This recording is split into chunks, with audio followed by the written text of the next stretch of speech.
Lagi-lagi penanganan karantina pelaku perjalanan luar negeri atau PPLN jadi sorotan. Kali ini ada hotel karantina yang diduga melakukan kecurangan dengan memanipulasi hasil tes PCR wisatawan asal Ukraina yang akan berlibur ke Bali. Lantas bagaimana sebenarnya pengawasan terhadap hotel-hotel yang menjadi lokasi karantina? Kita akan bahas malam ini bersama Maulana Yusran, Sekjen PHRI, dan Heri Trianto, Ketua Bidang Komunikasi Publik Satgas COVID-19. Saya akan sapa. Halo, selamat malam Bapak-Bapak. Selamat malam, Mbak Dea. Selamat malam, terima kasih sudah bergabung bersama kami pada malam hari ini. Pertama kali saya ke Pak Maulana dulu. Pak, ini kan kemarin kita tahu 2 hari yang lalu ramai diperbincangkan lagi-lagi soal penanganan karantina dan ini menyangkut hotel. Boleh dijelaskan sebenarnya bagaimana yang terjadi? Klarifikasi dari pihak hotel terhadap yang diterima oleh PHRI. Ya, pertama-tama tentu kami ingin menyampaikan bahwa setiap laporan itu tentu perlu klarifikasi dulu ya, keabsahannya apakah laporan itu betul adanya atau tidak. Yang kedua, dalam prinsip kekarantinaan ini hotel itu tidak berdiri sendiri karena itu di bawah satu komando yang terdiri dari berbagai macam kelembagaan yang ada di dalam. Contohnya seperti ada BNPB, kemudian juga ada Kementerian Kesehatan dan juga ada Kodam. Dan kami PHRI sebagai koordinator dari hotelnya tersebut. Nah tentu apapun yang terjadi di kekarantinaan ini tentu lintas koordinasinya melalui satu pintu sudah pasti. Seperti hotel itu komandannya di sana adalah dari Pangdam ya langsung ya sebagai kepala satuan tugas khususnya. Dan kemudian di sana juga ada terlibat Kementerian Kesehatan sebagai koordinator Karkes dari Kementerian Kesehatannya. Nah, jadi terkait dari masalah yang terjadi pada tamu Ukraina tersebut, tamu tersebut tidak puas karena hasil tesnya awalnya kan positif, kemudian minta tes ulang, kemudian baru hasilnya negatif, dan yang muncul di persepsinya itu seolah-olah hotelnya mengcovidkan tamu. Nah ini adalah sesuatu yang mungkin keliru, sangat keliru ya. Dari sisi laporannya sangat keliru dan dari sisi postingannya juga menurut kami sangat keliru karena akan merusak citra hotel itu sendiri. Karena apapun itu yang dilaporkan, kalau kita bicaranya mengenai testing COVID yang semua yang menyangkut yang domainnya Kementerian Kesehatan, hotel tidak memiliki kompetensi untuk menjelaskan atau menetapkan.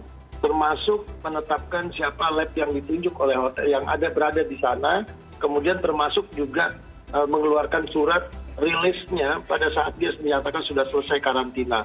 Jadi hotel itu hanya sebagai fasilitas akomodasi. Jadi kita harus bijak juga memilah-milah terkait laporan tersebut. Dan yang tamu Ukraina itu sebenarnya laporan yang beliau sampaikan itu tidak sepenuhnya juga benar. Jadi apa yang disampaikan bahwa tidak boleh tes mandiri itu juga tidak benar karena kita juga sudah memiliki investigasi khusus di internal sebagai bahan evaluasi apa sebenarnya yang terjadi. Demikian, Mbak. Artinya komplain soal tamu yang merasa bahwa tidak boleh melakukan tes PCR dengan dalam konteks second opinion itu sebenarnya sudah sesuai dengan aturan yang diberikan oleh pemerintah, begitu? Pada prinsipnya penjelasan yang diberikan kepada tamu itu sudah sesuai. Namun cerita yang diberikan kepada dari tamu tersebut kepada yang kita lihat di postingan itu kan sangat berbeda. Itu yang saya sampaikan tadi. Kita juga harus mendengarkan, harus melihat, mereview apa yang dilaporkan gitu. Apakah laporan itu benar atau tidak. Jangan hanya karena laporan tersebut kita angkat sekedar viral, akhirnya jadi gaduh kan sekarang kan. Padahal laporan itu belum tentu benar gitu loh. Kan yang dikeberatan itu masalah hasil tes. Yang tadinya positif menjadi negatif. Kemudian juga dikatakan bahwa dia tidak boleh ngambil second opinion. Yang sebenarnya yang terjadi adalah beliau sudah disampaikan, yang beliau tuntut itu adalah bahwa second opinionnya mau pakai dokter pribadinya mereka. Kan aturan negaranya tidak memungkinkan itu. Mereka boleh tes keduanya itu untuk mengambil second opinion itu, tapi harus dengan aturan yang ada. Dan sudah dijelaskan oleh nakesnya kepada tamunya, namun tamunya menolak. Dan cerita yang muncul adalah bahwa mereka tidak diperkenankan untuk tes. Nah ini kan menjadi sesuatu yang gaduh ya karena belum dicek keabsahannya. Demikian, Mbak. Baik, tamunya punya beberapa versi cerita yang viral tentunya soal tadi bahwa tidak diperbolehkan untuk memberikan second opinion dalam hal ini adalah pemeriksaan PCR. Saya mau ke Pak Heri. Pak Heri ini adalah Ketua Bidang Komunikasi Publik Satgas COVID-19. Sebenarnya bagaimana aturan yang saat ini berlaku, Pak? Karena ada sejumlah perubahan aturan mungkin yang belum disosialisasikan dengan baik sehingga ada kejadian seperti ini dan ini berkali-kali. Iya, memang titik komplain yang paling banyak adalah WNA dan tentu saja karena mereka pertama kali datang ke Indonesia, ya mereka mesti belum mengetahui regulasi yang ada di sini seperti itu. Seperti dijelaskan oleh Pak Maulana tadi, memang ada prosedurnya, semuanya diatur dalam SOP. Ini untuk memudahkan para tenaga kesehatan, petugas keamanan hotel maupun pihak hotel sendiri dalam menjalankan karantina ini sekonsisten mungkin.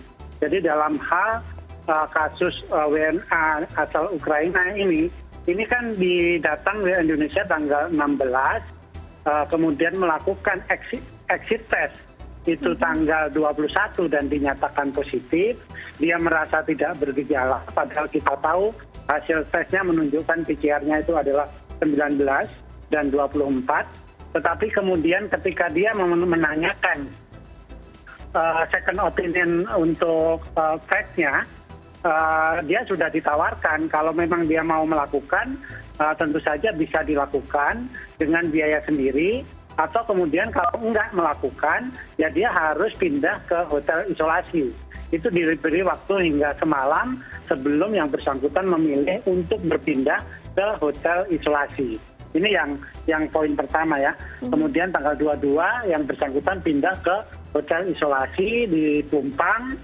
Kemudian berikutnya tanggal 27 yang bersangkutan itu melakukan tes PCR dan itu memang dimungkinkan sesuai regulasi dari Kementerian Kesehatan. Jadi untuk pasien yang menjalani isolasi di hotel itu di hari kelima dan ke-6 bisa menjalani tes PCR dan jika hasilnya negatif dia bisa meninggalkan tempat isolasi. Dari ketentuan awalnya dia bisa diisolasi selama 10 hari ya kalau tanpa gejala. Kalau dengan gejala diisolasi 10 hari ditambah 3 hari. Jadi memang praktis tidak ada persoalan di sana sampai hari yang bersangkutan melanjutkan perjalanan ke Bali. Demikian, Mbak. Pak Heri, ini kan ada satu kasus yang sudah ramai, tapi sebelumnya juga sebenarnya sudah ada beberapa kasus yang mencuat begitu, setidaknya di media sosial soal bagaimana proses karantina para pelaku perjalanan dari luar negeri. Sebenarnya sekarang kan sudah ada aturan baru, yakni dari 7 hari menjadi 5 hari untuk karantina.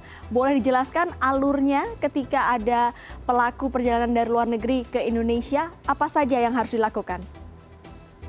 Ya, kami sebenarnya di Satgas Penanganan COVID bersama pemangku kepentingan lain sudah memiliki ya SOP-nya gitu ya dalam 2 bahasa yang kita informasikan kepada para pelaku perjalanan sehingga mereka bisa memahami prosedur yang ada di Indonesia. Jadi ketika pertama kali masuk ke Indonesia, mereka tentu saja harus menjalani PCR dulu, entry test namanya. Ketika dia negatif, dia bisa menjalani karantina di hotel. Kemudian ketika mau keluar di hari ke-4 untuk ketentuan sekarang, kalau ketentuan sebelumnya hari ke-6, dia menjalani exit test.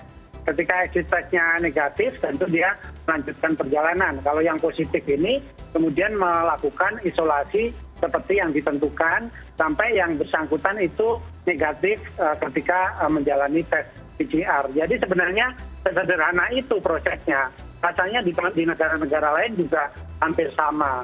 Tetapi memang ada beberapa komplain dari sejumlah WNA yang merasa bahwa dia baik-baik saja, artinya tidak memiliki gejala, tetapi itu dia dinyatakan positif. Padahal kita tahu kalau namanya COVID itu dari varian baru maupun varian lama, itu 80% lebih diantaranya itu memang tidak memiliki gejala. Jadi itu yang terjadi. Jadi kalau orang tanpa gejala, belum tentu dia juga negatif. Dia tetap bisa jadi karier yang bisa menularkan ke orang lain. Makanya itu pentingnya karantina itu dilakukan, isolasi itu dilakukan. Karantina dilakukan, kemudian ada isolasi yang untuk memastikan para pelaku perjalanan ketika berkumpul atau melanjutkan perjalanan ke tempat lain itu sudah negatif COVID-19. Sepertinya kalau kita dengar prosesnya untuk karantina para pelaku dari luar negeri ini sepertinya sederhana meskipun ada sejumlah komplain dari warga negara asing terkait dengan hasil tes. Saya mau ke Pak Maulana. Pak Maulana, apakah komplain-komplain yang diterima oleh pihak hotel ini bagaimana sebenarnya menanggapinya? Karena kita tahu bahwa penanganan pandemi dalam hal ini adalah karantina melibatkan banyak orang dan hotel adalah pihak pertama yang pasti menerima komplain itu. Ya tentu kami bersama tim Satgas lainnya ya yang terlibat dalam karantina ini selalu melakukan evaluasi. Itu rapat itu bisa paling minimal itu seminggu sekali, kadang bisa 3 hari, bisa 2 hari sekali. Dan dari hotel pun selalu mengevaluasi kinerja daripada hotel karantina tersebut. Karena bagaimanapun evaluasi itu dibutuhkan untuk mereview dari masukan-masukan atau kritikan-kritikan masyarakat khususnya PPLN yang merasakan bagaimana di karantina. Namun bagaimanapun evaluasi ini kita juga harus lihat juga dari sisi lain dampak dari psikologis dari PPLN yang di karantina. Ini juga kita harus pahami. Makanya saya tadi sampaikan di awal bahwa setiap laporan itu kita juga harus bijak menerimanya dulu sehingga kita bisa lihat permasalahan substansi utamanya itu apa. Bagaimanapun di karantina itu mau 3 hari juga pasti ada rasa kebosanan. Nah ini yang jadi utamanya dan akan membandingkan dengan tempat yang lain. Nah hal-hal ini tentu yang menjadi substansi utama bagi kami di hotel, bagaimana membuat kenyamanan tamu ini lebih paling tidak mendekati dari yang diinginkan lah. Baik dari sisi makanannya, dari sisi pelayanannya dan seterusnya.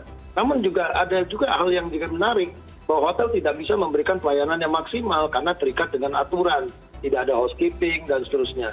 Nah inilah yang terus menjadi evaluasi kami Mbak untuk memberikan sesuatu yang terbaik. Kami siap menerima kritik sejauh itu memang domainnya dari pihak dari hoteliers. Demikian Mbak. Pak Maulana, kalau kita bicara lebih luas lagi ini dunia perhotelan pasti soal pariwisata dan pandemi ini benar-benar menggerus bisnis perhotelan. Anda melihat peristiwa seperti ini jika berulang kali terjadi, apakah Anda melihat ini sangat merugikan Anda? Oh iya tentu pasti Mbak, itu yang saya maksud tadi. Jadi karena hanya posting yang sedikit itu kan akhirnya merusak nama hoteliers. Kami juga berharap ini tidak terjadi lagi karena bagaimanapun yang terlibat di karantinaan ini hotelnya cuma sedikit. Kita memiliki seluruh Indonesia itu 30.000 hotel. Yang terlibat ini sekarang ini baru 130 hotel, Mbak. Tidak ada 1% mungkin dari total jumlah hotel tersebut. Dan kondisi hotel itu juga bukan dalam kondisi yang cukup baik ya. Belum menyerap tenaga kerja, okupansi juga masih rendah. Nah ini juga harus diperhatikan. Dampak dari kegaduhan ini merusak image hoteliers yang 99%-nya. Kami mengharapkan mungkin ada ke depan ini lintas koordinasi terhadap pemerintah juga sebelum menyampaikan komplain ini juga menjadi penting untuk diperhatikan supaya tidak merusak industri pariwisata pada umumnya, Mbak. Demikian yang kami harapkan. Jadi komunikasi dulu dengan pihak-pihak terkait termasuk dengan PHRI ya. Jadi jangan langsung dirilis begitu. Betul Mbak, karena gini ya, kalau pemerintah rasanya sangat mudah membuka satu komunikasi dan seharusnya pemerintah yang merupakan bagian dari pembuat kebijakan harusnya lintas komunikasinya akan jauh lebih baik ya daripada publik yang mungkin sulit mendapatkan akses tersebut. Seperti pertanyaan-pertanyaan mengenai masalah testing, masalah pelayanan, masalah aturan itu saya rasa bisa ya tanpa harus kita membuka itu dalam postingan sosial media yang akhirnya menjadi gaduh. Demikian Mbak. Saya mau ke Pak Heri. Pak Heri tadi dijelaskan bagaimana komplain dari pihak PHRI bahwa semua masalah harusnya dibicarakan terlebih dahulu sebelum dirilis ke publik. Sebenarnya bagaimana pemerintah melihat melihat potensi bahwa saat ini bisnis perhotelan juga sedang tidak baik-baik saja. Bagaimana pemerintah ini bisa menggabungkan atau berkolaborasi agar semuanya bisa menjadi lancar, bisa karantina dengan baik, tentunya berkurang komplain-komplainnya. Bagaimana dengan aturan-aturan dari Satgas untuk mendukung hal-hal itu? Iya, jadi pertama kami ingin menyampaikan terima kasih juga kepada PHRI yang selama ini telah berkolaborasi dengan pemerintah untuk menyediakan tempat karantina yang memadai bagi pelaku perjalanan. Karena pemerintah tidak mungkin melakukan itu sendiri, mengadakan itu sendiri. Itu yang pertama. Kemudian yang kedua, sejak kebijakan karantina ini diberlakukan pada tahun 2020 ya, akhir 2020 itu memang sejumlah perbaikan dilakukan. Pemerintah sangat terbuka dengan masukan-masukan atau keluhan-keluhan yang terjadi di masyarakat atau pelaku perjalanan yang merasa kurang nyaman saat menjalani karantina maupun isolasi. Tetapi keluhan-keluhan itu kalau sudah menyangkut kepada hal-hal yang bersifat pemerasan dan kriminal misalnya, itu juga harus sedapat mungkin disertai dengan bukti-bukti yang kuat gitu. Jadi kita bisa melakukan tindak lanjut dari apa yang diindikasikan sebagai sebuah pelanggaran. Itu yang kedua. Kemudian yang ketiga, rasanya sih untuk kasus WNA Ukraina ini sudah selesai ya, sudah clear, kita sudah sama-sama melakukan investigasi. Kami juga sudah bertemu dengan pihak Kementerian Kesehatan, Kementerian Pariwisata, dan Ekonomi Kreatif untuk kemudian maju ke depan bagaimana terus memperbaiki pelayanan dari karantina ini, terutama untuk pelaku-pelaku perjalanan yang mandiri ya, yang mereka WNI maupun dari WNA, sehingga standar pelayanannya itu semakin tinggi dan pada akhirnya karena ini adalah bisnis jasa juga ya, jasa pelayanan karantina, itu tingkat kepuasan dari para pelaku perjalanan itu juga memadai. Tetapi harus diingat bahwa saat ini adalah situasi yang cukup darurat, sesuatu yang tidak mudah yang kita sedang berusaha mengatasinya dengan berbagai macam cara. Jadi karantina adalah hanya salah satu cara untuk mencegah transmisi COVID ini meluas. Saat ini transmisi terbesar adalah melalui komunitas lokal di Indonesia yang juga memerlukan perhatian yang lebih tinggi selain karantina. Jadi semuanya harus berjalan secara seiring dan sejalan, demikian. Melihat pengalaman ini sudah hampir 2 tahun ada karantina yang diberlakukan oleh negara, Anda melihat celahnya apa yang menjadi celah? Apa evaluasi dari pemerintah, apa evaluasi dari Satgas soal celah yang mungkin saja bisa digunakan oleh orang-orang tertentu yang niatnya negatif, dan kemudian apakah ada rencana Anda untuk dari Satgas membuat atau meletakkan begitu, mengadakan petugas pengawas di lapangan? Iya, tadi sore kami bertemu dengan pihak PHRI, pihak Kodam yang sebagai ujung tombak karantina ini, pihak Kemenkes memang melakukan evaluasi yang mendalam tentang apa yang kita lakukan selama ini. Tentu saja kami menemukan kelemahan-kelemahan dalam proses karantina ini. Dan ada semacam blank spot gitu ya dari proses karantina ini yang memang menimbulkan celah bagi orang-orang yang tidak bertanggung jawab, misalnya mengambil manfaat. Gitu. Jadi sejak ada di kedatangan, kemudian sampai misalnya berangkat ke hotel. Ini adalah satu proses yang sedang kita amati, dan sebagaimana disampaikan juga oleh pihak kepolisian yang ditugaskan oleh Presiden untuk melakukan evaluasi dan kemudian melakukan klarifikasi terhadap indikasi-indikasi yang diterima dari masyarakat, memang ditemukan seperti itu, dan kami memang merasa ada kelemahan yang harus segera diperbaiki, dan mudah-mudahan ini menjadi sebuah awal juga ya dari perbaikan yang semakin maksimal. Sementara dari pihak hotel tentu saja Pak Maulana juga menjelaskan dia itu adalah bagian dari dari sistem karantina ini yang memang sebagian besar itu bukan tanggung jawabnya hotel selain menyediakan ini ya, karena komplain-komplain terhadap hotel terhadap pelayanan itu ada sendiri juga gitu. Tetapi yang terkait dengan jebakan yang dituduhkan yang dituduhkan atau yang dilaporkan oleh masyarakat, rasanya itu kami juga mendengar dan kemudian terus-menerus melakukan perbaikan agar hal serupa tidak terjadi lagi. Baik, kita akan tunggu, masyarakat akan tunggu bagaimana evaluasi besar-besaran oleh pemerintah terkait dengan karantina pelaku perjalanan dari luar negeri. Semoga ini bisa juga membantu ya bagaimana pihak PHR ini supaya hotel-hotel juga tetap punya citra yang baik. Tentunya dari hotel juga harus berlaku demikian. Terima kasih para narasumber sudah bergabung bersama kami. Ada tadi Pak Heri Trianto, Ketua Bidang Komunikasi Publik Satgas COVID-19, dan Pak Maulana Yusran, Sekjen PHRI, sudah bergabung bersama kami. Terima kasih. Terima kasih. Terima kasih, salam sehat. Salam sehat.